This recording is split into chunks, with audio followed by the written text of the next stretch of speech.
to go around the NFL right here on the Kaplan and Hood Morning Show on ESPN 1000 and also on YouTube, youtube.com. Look for ESPN Chicago. Hit that subscribe button. We're with you till 10. Then Mike Greenberg comes in at 10, followed by Carmen and Yurko at 12. It's Waddle and Sylvie, 2:30 to 6 into the White Sox and the Rays. Right here on the home of the White Sox, ESPN 1000. Around the NFL, here's Shay Norling. Shay? Well, Hoodie, I got some overreactions from the first round of the NFL draft, and I don't think there's any better place to start this than the Atlanta Falcons, who did maybe the wildest and arguably dumbest thing I've seen in my life of watching the NFL draft. Wow. I hesitate to call Terry Fontenot a moron, but I think his owner was doing that in the war room after the pick. Video of a very uncomfortable-looking conversation where Terry Fontenot has to explain selecting Michael Penix 8th overall. A lot to kind of unwrap here. The Falcons went out and paid Kirk Cousins big money for 4 years to be their quarterback in a win-now situation. And then with the 8th pick, they pissed off Kirk Cousins and his agent by surprise selecting Michael Penix, a guy they likely could have gotten later in the first round of the draft if they had traded out of that pick. Well, you know, as I always say, you got to be honest to your board, kid. He was the best guy available, and they went with Penix. Got to honor your board. That's what they did. Take that.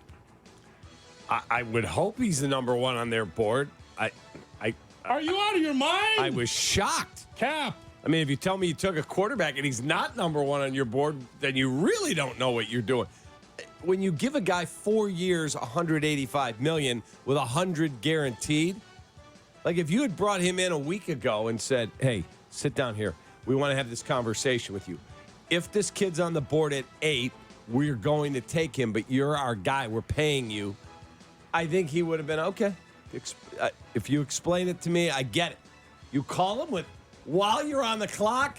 Surprise, surprise. Hey, hello, Kirk. Yeah, it's Terry Fontenot, GM. Yeah, what's up? We're gonna take Michael Penix here. You're our guy. You're what? I gotta go. We're on the clock. Yeah. That's how it went. See, Damn. this is what I'm talking about when you talk about need. You know the Falcons did not need a backup quarterback in that spot. Why would you do that with a top 10 pick? That's when I talk about need. You fill the need. If you want a wide receiver, just another weapon for Kirk Cousins, he would have appreciated it. Offensive line help to protect his blind side. He would have appreciated it, but you went Michael Penix because you tried to outdumb the room. That's what happened, Shay.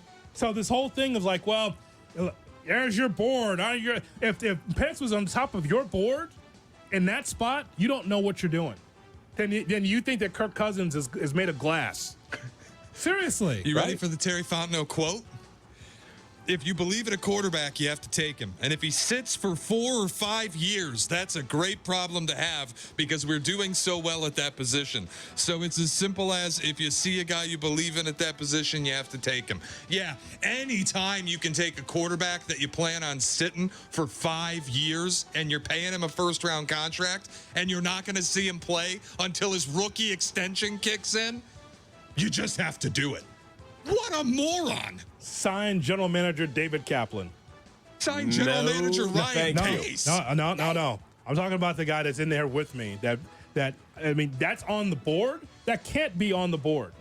Was that a board that was made before Cousins became a Falcon? I'm gonna say it's an old board, but you got to change up the board. I can't answer it. I don't know. I don't understand how he would be number one on their board. I don't understand it. I don't get it. It's so funny, man. So ridiculous. It's just like the Falcons, all this positivity. They went out and got a quarterback. They got this roster that should be winning right now. Mm-hmm. And they go and do this. And you just, I saw it and I immediately thought, bad organizations stay bad for a reason. And that's why, right there. There it is. Just you're stuck in mediocrity. But we thank the Atlanta Falcons and we celebrate them this morning because that opened the door for a doomsday to the Bears. Thank you. Ryan Poles had to be sitting there with Ian Cunningham going, if they take our guy, I'm going to be really bummed because he was going to trade up. And Ian said, no, don't. This is going to work out. We're going to be okay. All right. They take who? Ryan, they took Penix. Did you see him laugh in the press conference after? It's starting to go viral asked him now. about the 8th pick, and Ryan Poles laughs. It's insane. Laughing at another organization. Cap, laughing. chuckling at the Falcon. I gotta call my guys down there. It I might- gotta find out what's going on. It might actually be the dumbest thing I've ever seen watching the draft. That was just stupid. I mean, all right, Shay. Speaking of stupid, how about this weird story about David Tepper, the Carolina Panthers owner, who yesterday allegedly walked into a bar that had a marquee out front that said, "Please let the coach and GM make the pick this year." David Tepper saw it and walked in to whine about it to the hostess. Oh my God. You gotta be kidding me. Oh my God. The guy's a billionaire. See, If you can't handle the heat, get out. I can't believe that is a real thing. I can't believe that story. But you know what, Cap? It goes to show you some that have made millions and billions in the business they're in. You know what I do like to do for a hobby? I like to own a sports team. And I'll run it just like my Fortune 500 company. I'll run it just like my billion-dollar corporation. And they come to find out, hey, by the way, you didn't get criticized on Wall Street because there's no talk show about your corporation on the radio, but it is for sports. It's all over the news when you screw up, when you're a terrible owner, and they can't take it because they're insulated with the money in the Fortune 500 company. They don't turn on the radio and go, they're bashing my company. CNBC's not doing that. Correct. Or Fox Business is not doing that. No, the bar doesn't have a sign out front. Yeah, please make better 2x4s in your lumber yard. Right? No. But if he gets into sports, like, I'm being criticized, I'm pulling over. Jeez, pull it over. Right now, pull it Excuse over. me, is your manager here? Yes. What's your name? Shay. Shay, I'm David Tepper. I own the Carolina Panthers. Could you take that stupid sign down out front? No. No, it's our bar, and that's what we want. Right. What an idiot. So ridiculously soft. Are you kidding me? Now I got to make another call today down to Charlotte to find out what's going on there.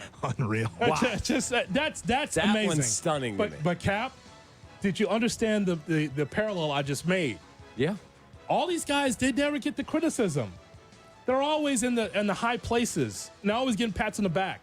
Until you get to sports, you're criticizing my moves? I'm a CEO. I'm a mover and a shaker. Yeah, but you don't know what you're doing. I don't? Look how much money. Have you seen my record? Yeah, but in sports, you suck. How about that? See the difference? Yeah. Shay. The New York Football Giants don't learn from their mistakes. Just a few years ago, they took Saquon Barkley with the number 2 overall pick, left Josh Allen on the board.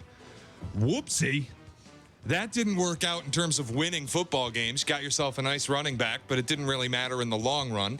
Now, they waited to take a quarterback in this draft, select Malik Neighbors at 6. Michael Penix and Bo Nix are gone in the next 5 picks. The New York Giants got Malik Neighbors. Who's throwing the ball? They will never learn from that mistake. Take the effing quarterback. Hoodie, how many times did I say it? No question. No question. Now you're stuck, Cap. Now what are you doing? Boy. Daniel Jones and Drew Lock and Tommy DeVito. I understand that there's a boatload of money with Daniel Jones, but that's not the answer, Cap. Correct. It's just not. It just isn't. It's not the answer. But again, you go back to what we were talking about 2 seconds ago, the board. What if Brian Dable said to you, I don't like J.J. McCarthy or Michael Penix or Bo Nix. I don't like him. I'm taking the best player on the board, and that guy. But I can tell you the Bears loved Malik Neighbors. Loved. They never thought he'd be there when they picked. They liked Odunze, too, obviously. Mm-hmm. What if Brian Dable, who's a quarterback guru, said, I'm going to ride another year with Daniel Jones. I got to pay him $40 million anyway. I'll get my quarterback next year. You better be there next year. He might get fired. Like this, it's just my thing. I'm wired a little differently on this. Is I don't know if J.J. McCarthy's going to be a good player. Malik Neighbors might be a great player, but Malik Neighbors and no quarterback gets you nowhere. Same way Saquon Barkley and the dead body of Eli Manning, Right, and then whoever they got them nowhere. Dable's not the GM. Joe Shane is not going anywhere. I wouldn't be so sure about that. They have another 5-win season. They might all be gone. Maybe. I don't know if J.J. McCarthy's going to be great. I don't know if Michael Penix will be great. I don't know if Bo Nix will be great. But I think you have a better chance of finding out if they're on your team. Like, if I don't have a quarterback, this was my whole thing with the Patriots and the Drake May prayer circle. If I don't have a quarterback on my roster and I'm picking in the top 6, top 5, I'm selecting a quarterback until I find one. Yeah, sometimes Because that's the way to be good. Yeah, sometimes, Cap, if you can bring a rookie quarterback in, it could push Daniel Jones if he feels like his job is threatened. And maybe that gives a little bit more leash to the ball. Maybe. I just know that there's a ceiling on the success. What did you call him? The Bull? Dable. Yeah, the Bull, okay? That's what they call him in New York.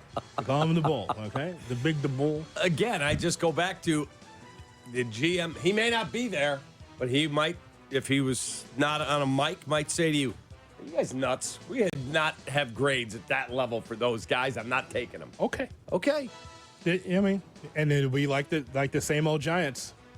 Just recycle them. Just fire everybody after 3 years, 4 years, you know? The Ball was a top-notch head coaching candidate, and now look. He was coach of the year in 2022. And then what happened? Had a bad year. See how quarterback got hurt. Yeah. That's how fast it changed. It does, man. All right, more of your reaction to the Bears draft last night. 312-332-ESPN, 332-3776, our phone number. And still to come, some thoughts from Caleb Williams and Roman